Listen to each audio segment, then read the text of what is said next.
Bonjour à tous. Bonjour. Bienvenue à cette nouvelle session des jeudis de Récia pour évoquer aujourd'hui la gestion de projet SIRH orientée, on l'a appelé épisode 1 puisque c'est souvent le point de départ, orientée sur la gestion administrative. Vous avez la zone de chat à votre disposition de manière à pouvoir intervenir, poser vos questions et puis nous faire vos remarques. Alors pour débuter, est-ce que vous pouvez bien tous nous signifier que vous nous voyez, que vous nous entendez? On est ensemble pendant 45 minutes. Donc je suis accompagnée aujourd'hui de Justine. Bonjour Justine. Bonjour Alexandra. Qui est consultante RH, je te laisse te présenter. Donc, je suis consultante au sein du service client de Récia. Donc j'accompagne les clients dans la mise en place du logiciel de A à Z. Donc c'était intéressant que Justine soit avec nous aujourd'hui pour nous faire son retour d'expérience et puis vous donner ces quelques idées, ces quelques astuces pour vous aider dans votre gestion de projet avant même de confier votre projet à un éditeur. Eh bien, je vous propose que l'on démarre sans plus attendre, que l'on rentre dans le vif du sujet. Donc, on donne un coup de projecteur sur cette gestion de projet SIRH. Je pense que j'enfonce une porte ouverte en vous disant que votre métier RH est en train d'évoluer parce que vous le vivez certainement au quotidien. Alors, il y a une étude très récemment, peut-être qu'elle est tombée entre vos mains, de l'ANDRH sur les perspectives des métiers des ressources humaines. Quelles orientations prend ce métier-là? Globalement, c'est une orientation de moins en moins administrative et de plus en plus orientée sur l'accompagnement au changement de vos structures, puisque le business s'accélère, l'entreprise a besoin d'évoluer en permanence, donc les ressources humaines évidemment avec elles et au même rythme qu'elles. Donc on vous attend sur de nouveaux sujets liés à la transformation des entreprises et aux besoins d'évolution des compétences des collaborateurs notamment. Donc oui, évidemment, vous êtes contributeur de valeur à ce titre-là pour votre entreprise. Donc vous allez avoir besoin de vous dégager du temps, c'est peut-être déjà fait dans vos structures, pour avoir de moins en moins de charges administratives, de moins en moins de sollicitations, pour pouvoir prendre plus de recul et vraiment être aux côtés des managers et des équipes dans leurs besoins d'accompagnement au changement. Et puis il y a l'arrivée de la nouvelle génération, les digital natives qui arrivent dans vos entreprises, qui eux ont de nouvelles attentes et puis qui ont de nouvelles pratiques. Donc ils ont besoin d'avoir en permanence accès à leurs informations, y compris aux informations RH. Vous les avez dotés de différents outils de communication. Ils sont sans arrêt connectés à leurs mails, à leurs outils professionnels. Pourquoi ne pas avoir la même souplesse au niveau RH? Donc c'est peut-être ce qui fait aussi que vous vous posez la question aujourd'hui de pourquoi aller vers un SIRH et surtout quel outil leur mettre entre les mains. On va lutter contre une idée reçue. Le SIRH, ce n'est plus l'apanage des grands comptes, c'est aujourd'hui une solution qui est accessible aux PME. S'il y a une dizaine d'années, c'était vraiment une solution métier, c'était un sujet très sérieux qui était pris en charge par le SI en général. C'était long, c'était coûteux, c'était vraiment réservé aux grosses entreprises.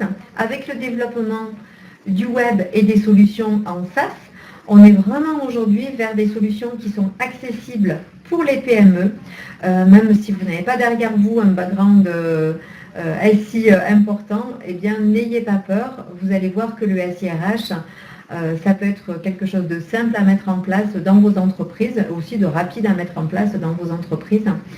Donc vraiment, si vous pensez que le sujet est d'actualité pour vous, n'ayez pas de frein par rapport à ça. Vous pourrez, même si vous êtes en PME, vous doter de ce type de solution. Alors, pourquoi mettre en place un SIRH? Qu'est-ce que vous pouvez en attendre?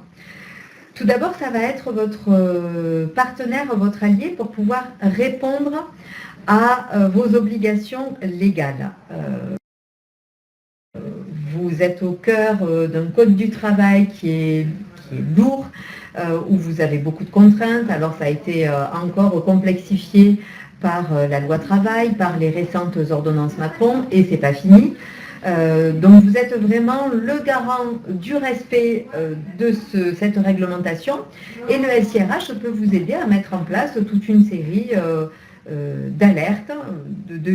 Ça va être votre vigie de manière à pouvoir répondre à cette complexité réglementaire. Plus globalement, la mise en place d'un SIRH va vous aider à structurer et à organiser vos process RH.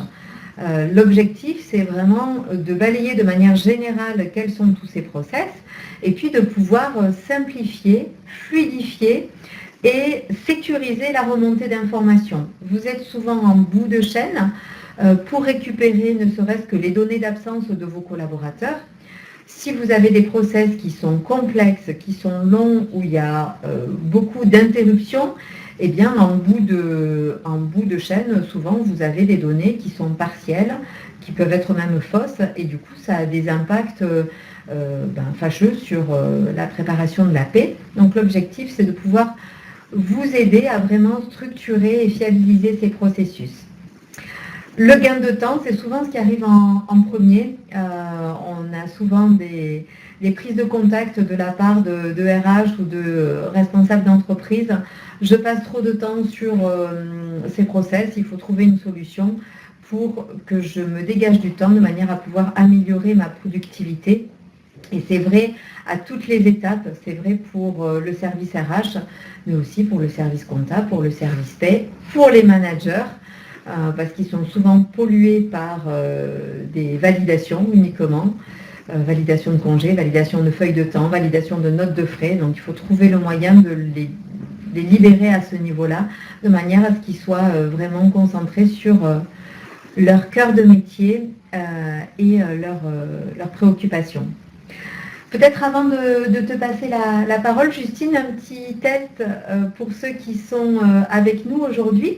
Est-ce que certains d'entre vous ont déjà mis en place un SIRH dans leur structure, ou est-ce que c'est en projet? Voilà, un petit sondage là, vite fait, bien fait.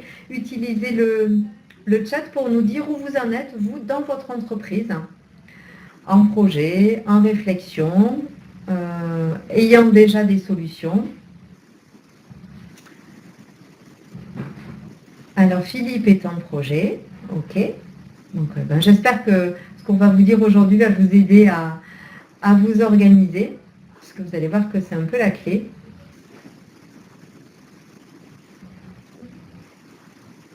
Est-ce qu'on a d'autres projets? Oui, pour la gestion des absences, la dématérialisation du bulletin de salaire et des dossiers du personnel. Ok, donc alors vous êtes en projet et vous avez déjà défini quelles sont vos priorités.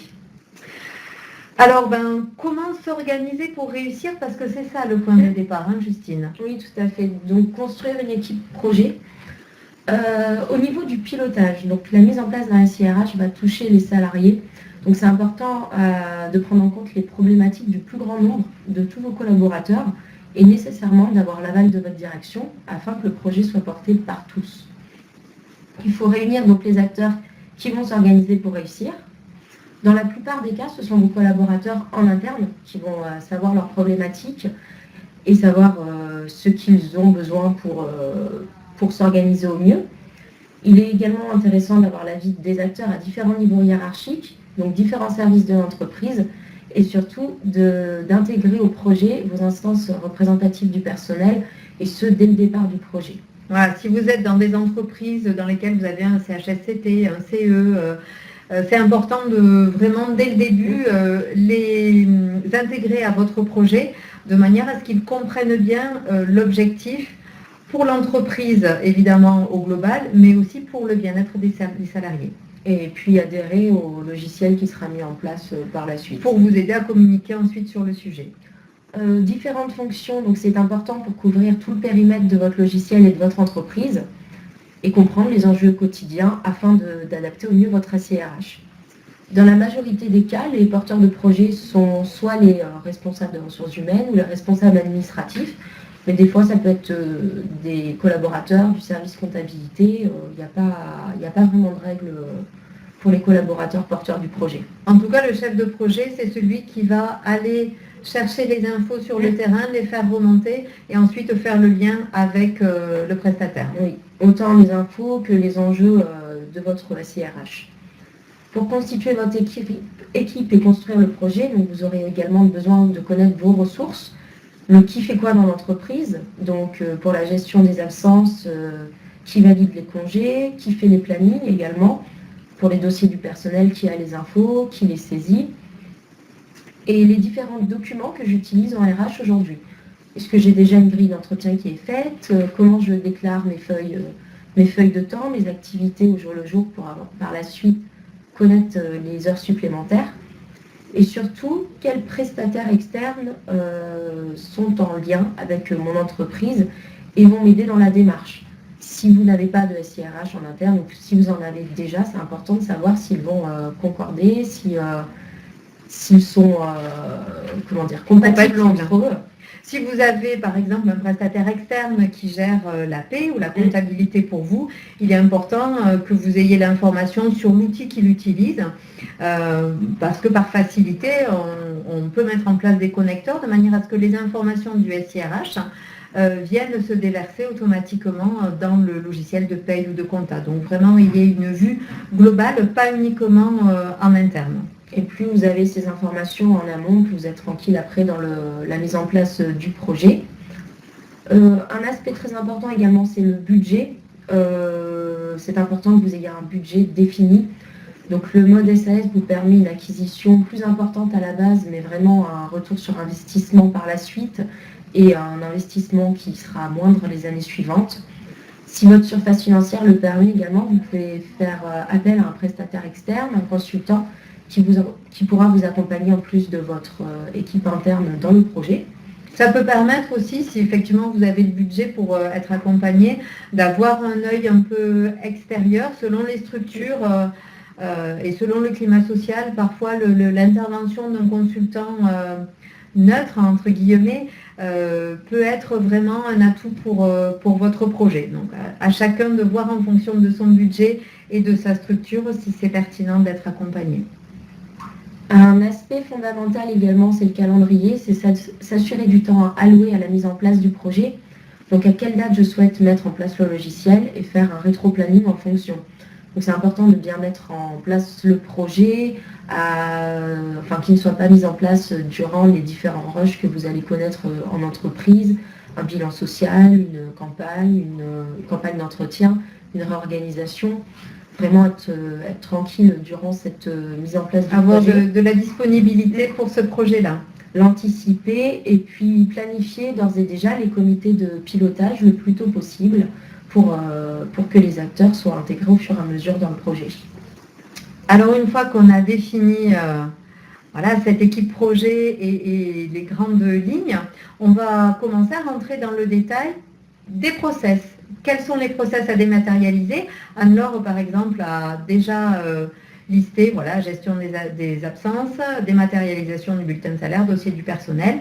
Il faut aller un petit peu plus loin pour vraiment établir tout le process. Donc, dématérialiser les process pour faciliter les échanges d'informations, c'est vraiment ce que ça permettra à la fin, même si à la base, c'est vraiment pour dématérialiser les informations, faciliter les informations. Les échanges d'informations, ça viendra en cours de projet.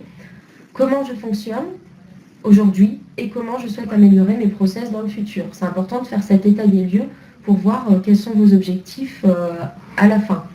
Première étape, ce sera de distinguer les différents sujets RH, donc mes congés, mes notes de frais, mes entretiens annuels d'appréciation par exemple. La deuxième étape, c'est d'identifier les process qui en découlent. Le quoi, le qui, le comment, le pourquoi. Si je prends l'exemple de la gestion des heures supplémentaires, ce sera de définir mes horaires, par la suite voir à quel moment je souhaite déclencher des heures supplémentaires, est-ce qu'elles seront récupérées, est-ce qu'elles seront payées, et également de voir qui valide ces heures supplémentaires. Est-ce que c'est le manager, est-ce que c'est la personne des ressources humaines, et donc de faire ce circuit de validation qu'on peut appeler sur tous vos process. Ça vous permettra de bien préparer la mise en place du logiciel en amont. La définition des priorités. Donc, une fois que j'ai identifié tous mes process, quelles sont mes priorités? Est-ce que je veux d'abord me débarrasser comment dire, Est-ce que ma priorité, c'est par exemple toutes les tâches chronophages liées au congé, liées aux notes de frais? Tout à fait. Ou alors de fiabiliser les informations qui sont pour l'instant pas fiables. Est-ce que je souhaite donc dématérialiser des données professionnelles de mon collaborateur? Est-ce que je souhaite dématérialiser mes congés ou mes notes de frais? Le projet SIRH, c'est aussi un projet sur lequel on se projette à moyen terme. Donc la définition des priorités, ça veut dire que vous allez mettre en place d'ici peut-être 3 mois, 4 mois, 5 mois, une première étape qui est celle qui vous coûte le plus aujourd'hui dans l'entreprise parce qu'elle est source d'erreur ou parce qu'elle mobilise trop de temps à l'un de vos collaborateurs. Et puis après, vous allez définir une deuxième étape, puisque c'est une solution évolutive vers laquelle vous allez aller, de manière à ce qu'elle vous accompagne sur les futures échéances, puisqu'on a vu que votre rôle RH, c'est aussi un rôle de prospective, donc il faut que vous aidiez l'entreprise à se projeter vers demain. Donc le court terme, c'est vraiment de définir la priorité pour répondre à la problématique dans votre entreprise actuellement, mais essayez dès à présent d'imaginer quels seront les besoins de demain, de manière à trouver la solution qui corresponde à vos attentes aujourd'hui et qui saura vous accompagner sur le moyen terme. Et puis le retour sur investissement, ça c'est un point important aussi. Vous allez définir un budget, vous allez avoir l'aval de votre direction pour ce budget-là. L'objectif, c'est qu'il y ait un retour sur investissement, pas juste mettre en place une solution pour vous faire gagner du temps et vous décharger de la partie administrative. L'objectif, c'est que derrière, vous puissiez mettre en avant le bénéfice attendu pour l'ensemble des collaborateurs. Donc, pour rebondir sur les bénéfices attendus, à savoir que plus de 8 processus sur 10 sont des process RH. Donc, c'est avant tout une plateforme d'échange entre les salariés, les managers et les RH, afin de créer un dialogue, d'avoir des informations à la fois ascendantes et descendantes, un vrai gain de temps, de la fiabilité des informations pour le service RH, et un besoin de répondre aux attentes des nouvelles générations, comme tu l'évoquais tout à l'heure, avec une facilité de communication et une attente de transparence. Du coup, la spécificité du SIRH par rapport à la mise en place d'un CRM ou d'un autre outil métier, c'est que vous, votre solution, elle va impacter l'ensemble des collaborateurs. Donc, le choix que vous allez faire, c'est un choix qui va avoir des répercussions sur le quotidien de l'ensemble des salariés. Donc, par rapport à ça, il est important de vraiment, comme le disait Justine au début, de vraiment prendre en compte l'avis des salariés, alors pas individuellement, mais d'avoir une remontée sur leurs attentes, de manière à ce qu'il y ait une appropriation de l'outil qui se fasse une fois que vous l'aurez choisi, parce que de cette appropriation dépendra le succès de votre projet réellement. L'autre point, c'est d'envisager les contraintes au niveau de votre entreprise. Donc les contraintes qui sont à la fois juridiques et organisationnelles. Là, ce n'est pas forcément une étape, mais c'est plutôt le fil d'Ariane du projet qui vous permettra de définir vos process. C'est l'occasion peut-être de refaire ou de faire votre organigramme en fonction de vos process, car la plupart des SIRH doivent répertorier ces informations pour être exploitées. Par exemple, on peut permettre de faire des filtres de visibilité par service. Donc dans ce cas-là, c'est important de définir qui est le manager du service et qui fera partie du service. Donc l'occasion de refaire votre organigramme. En découle le modèle managérial. C'est important pour avoir vos retours terrain, susciter l'intérêt des managers et également figer certaines pratiques ou certains usages. Pour la validation des notes de frais, par exemple. Une fois que mon collaborateur a fait une note de frais, est-ce que c'est moi en tant que manager qui le valide? Et de le fixer, de l'aborder dans un SIRH, ça vous permet donc de définir vos usages. Pour la définition de vos process, il est également fondamental de vous appuyer sur les différentes sources de droit, autant la convention collective que les accords d'entreprise. Donc même si chaque entreprise peut avoir des règles particulières, la base est de savoir quelles sont les règles juridiques. Est-ce que je suis en jour ouvré, en jour ouvrable? quels sont mes types de congés, quelles sont les spécificités face à ces jours de congé. Donc vraiment vous appuyez sur ces documents dans la base, ça pourra vous aider pour définir vos process et pour les appuyer. Et ça, ce sont évidemment des données dont vous avez besoin en tant que consultant pour ensuite paramétrer la solution. Donc le temps que vous allez passer à envisager toutes ces contraintes et à les mettre noir sur blanc, c'est autant de temps de gagner pour ensuite transmettre les informations à votre prestataire ou les paramétrer vous-même si vous choisissez ce type de solution. Alors, une fois que l'on a défini ces différentes contraintes, que l'on a défini ses priorités, il est temps de partir à la recherche d'une solution. Avant de vous lancer tête baissée sur le web pour taper dans une barre de recherche logiciel RH, définissez au minimum une checklist, que les idées soient claires déjà pour vous. Quel est le périmètre fonctionnel? On ne va pas tout passer en revue, on vient de le regarder. Votre checklist, ça sera vraiment votre guide et elle vous aidera à ensuite comparer les différentes solutions et voir celle qui est en adéquation avec le plus avec vos attentes.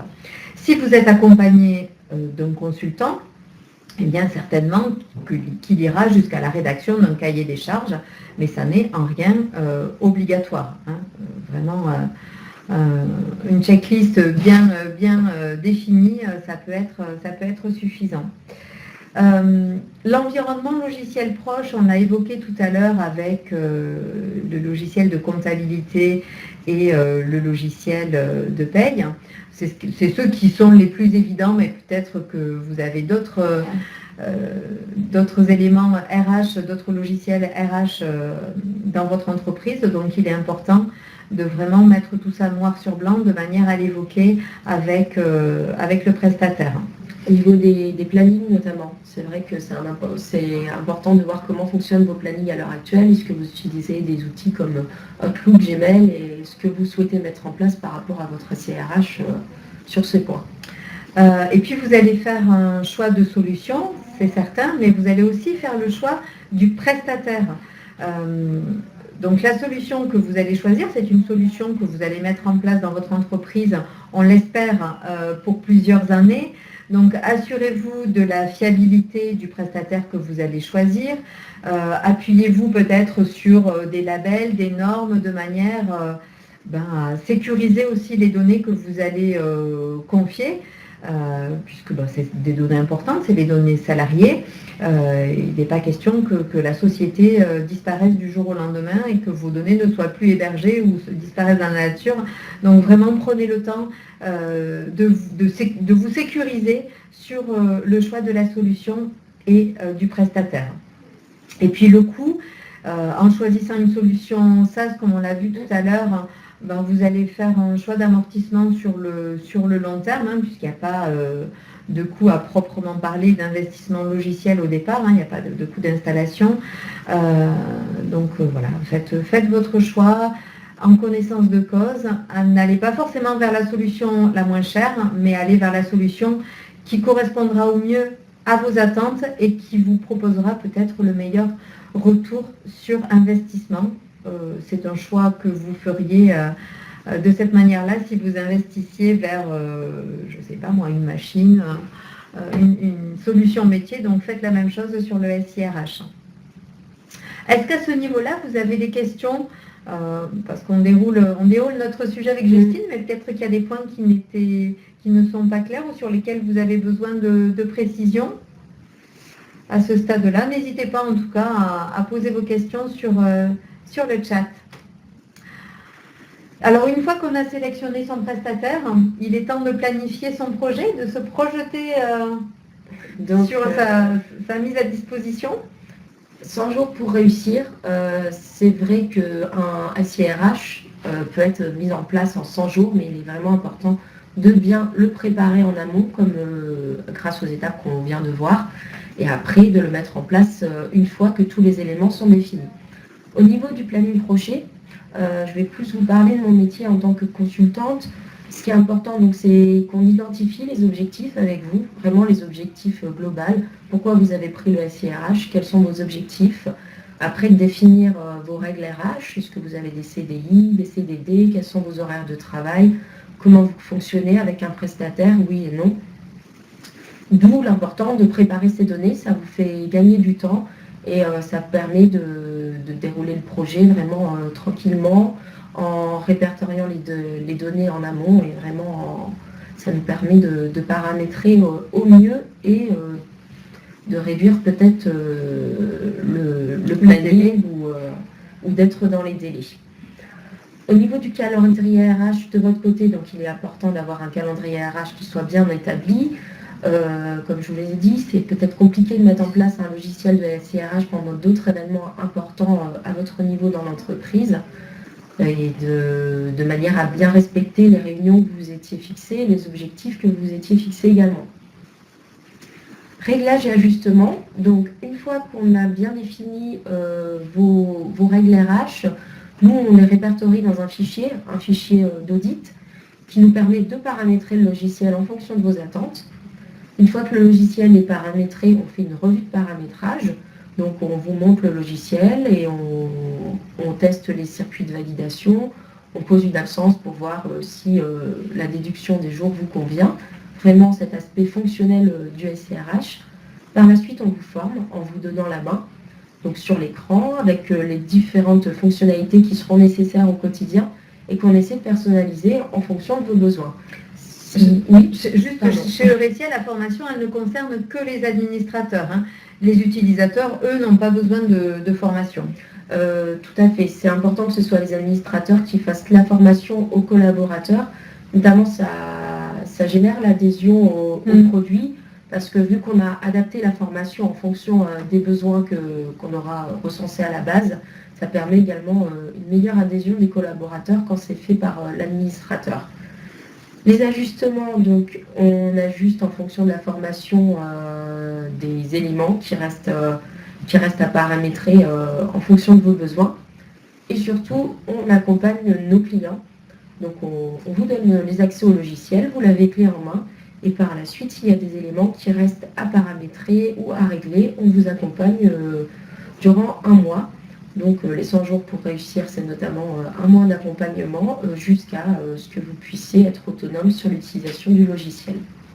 Et puis on l'a évoqué au travers de cette partie formation pour les utilisateurs. On vous conseille aussi de commencer à communiquer en amont vers les collaborateurs, de ne pas attendre justement le partage de la solution, de ne pas attendre que vous soyez formé, que vous soyez prêt à partager avec vos collaborateurs. Faites un peu de teasing en amont en expliquant votre choix, pourquoi vous choisissez de mettre en place cette solution, dans quel délai elle va être proposée. D'expérience, on peut dire que souvent c'est vécu comme plutôt une bonne nouvelle de la part des collaborateurs. Parce que ça facilite les échanges, ça facilite aussi pour eux l'accès aux informations. Ça, c'est vraiment un point que vous pouvez mettre en avant. Et puis la saisie se fait au niveau du collaborateur. Il va lui-même saisir ses congés, ses notes de frais, donc ça donne une certaine autonomie, c'est assez ludique.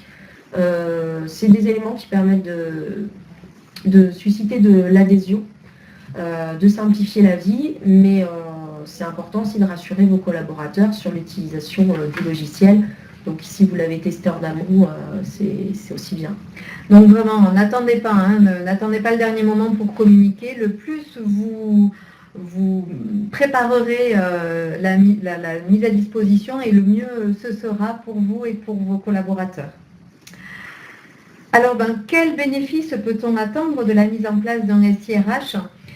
J'espère que certains vous paraissent évidents au vu de ce qu'on vient de dire. En priorité, c'est plus d'efficacité, une performance globale, et vraiment l'aspect global est important. Oui, en tant que responsable RH ou responsable administratif, vous allez vous libérer du temps, vous allez simplifier votre quotidien administratif, mais on l'espère, ça permettra aussi à chacun de simplifier les échanges et de retrouver un petit peu de son quotidien pour se dégager des contraintes administratives. Les managers sont les premiers souvent à faire ce type de remontée en évitant d'être interrompu à tout bout de champ juste pour une validation. Et avoir une plateforme unique et vraiment limiter les différents fichiers ou les différentes données, ça peut également changer la vie. Et puis vous allez avoir une prise de recul, un accès simplifié à des analytiques. Alors ça va peut-être mettre en évidence, je ne sais pas moi, des analyses de rentabilité si vous souhaitez suivre les temps de vos collaborateurs, mettre le doigt sur l'absentéisme peut-être dans certains services, les coûts aussi si par exemple vous choisissez de dématérialiser les notes de frais, toute une série de remontées d'indicateurs qui sont intéressants à prendre en compte pour le pilotage de l'entreprise. D'ailleurs, vous pouvez commencer cette prise de recul, se dire qu'est-ce que je veux, moi, voir dans mes rapports RH et par la suite voir vos process en fonction. Si vous voulez voir des taux d'absentéisme, les détecter par exemple, ça vous permettra de voir comment derrière vous souhaitez définir vos congés, vos notes de frais, etc. Et puis, dernier point, et c'est pas anecdotique, c'est la marque employeur. Alors, vis-à-vis de vos collaborateurs, déjà, vous allez montrer que vous êtes une entreprise innovante, du moins qui est à l'écoute des besoins de ses collaborateurs. Donc, c'est important de le noter, de pouvoir communiquer de manière positive sur ce sujet-là. Et puis, vis-à-vis peut-être aussi de vos futurs collaborateurs. Si vous êtes une entreprise qui recrutez régulièrement, c'est aussi le moyen de montrer que vous êtes une entreprise qui prend en compte les attentes des collaborateurs et qui se projette dans des solutions modernes et collaboratives. Alors, on vous parle de ce sujet-là parce que c'est notre quotidien, puisque Ressia est éditeur de logiciels SIRH. Donc, nous, on propose une solution qui est modulable. Cette vue vous montre chaque petit point correspond à un module. Donc, vous pouvez comprendre que Ressia, c'est une solution modulable. Vous allez constituer à la carte votre logiciel RH de manière à pouvoir répondre à vos besoins, aux fonctionnalités que vous aurez décrites dans votre checklist ou votre cahier des charges. C'est aussi une solution qui est évolutive. Donc vous pouvez choisir aujourd'hui, par exemple, de concentrer vos efforts et votre investissement sur la partie administration du personnel, parce que c'est prioritaire pour vous par rapport au gain de temps et à la simplicité de communication sur ces sujets. Mais vous pouvez très bien envisager dans 1 an ou 2 ou à plus court terme d'aller également vers la gestion des talents, puisque c'est une autre strate chez Ressia. Vous pouvez dématérialiser également toute cette partie orientée plutôt GPEC. Et enfin, vous pouvez également utiliser Ressia pour évaluer la qualité de vie au travail, donc pour évaluer le bien-être de vos collaborateurs au quotidien. Et là, on est vraiment dans du collaboratif, dans du participatif, de manière à prendre un peu le pouls, le baromètre d'humeur de votre entreprise. Si vous êtes intéressé par Ressia, moi je vous invite à demander à être contacté à l'issue du webinaire, de manière à ce qu'on puisse, si vous êtes prêt à échanger sur votre sujet, prendre la mesure de votre projet et pourquoi pas vous accompagner dans la découverte de Ressia. Sachez que même si vous êtes une PME de 15-20 collaborateurs ou même moins, on a aussi une solution pour vous. Ressia, c'est plus de 80 000 utilisateurs aujourd'hui. On a 900 clients. Ça fait plus de 10 ans que l'entreprise existe. Donc, vous voyez que c'est un sujet qui nous parle et qui nous berce au quotidien. Vous avez une vue de nos locaux. Donc, on est à côté de Toulouse. C'est de là que l'on vous parle aujourd'hui. Et puis, une rapide vue peut-être sur nos différents clients. L'idée, c'est de vous montrer que ce sont des secteurs très, très, très variés, des tailles aussi très variées. Donc, on s'adapte évidemment aux besoins de chacun d'entre vous. Est-ce que vous avez des questions à nous poser sur ce projet SIRH, des sujets que l'on n'aurait pas aborder et sur lesquels vous souhaiteriez nous questionner. Allez-y, on est encore là quelques minutes avec vous, de manière à pouvoir répondre à vos questions. Peut-être qu'on a été suffisamment clair, Justine. Si vous voulez partager ce webinaire en replay, vous pourrez le faire. Il est enregistré, donc vous pourrez le revisionner ou le partager avec quelqu'un dans votre entreprise ou quelqu'un qui est intéressé par le sujet. Sinon, je voulais vous dire aussi que le 22 février, donc dans 3 semaines, on vous propose l'épisode 2 SIRH, gestion de projet pour la gestion des talents, puisqu'on l'a vu, c'est une autre étape à franchir. Donc si le sujet vous intéresse, vous pouvez d'ores et déjà vous inscrire sur la plateforme Webikeo pour ce rendez-vous du jeudi 22 février. Et si par contre vous préférez vous inscrire pour un webinaire de présentation, c'est possible aussi.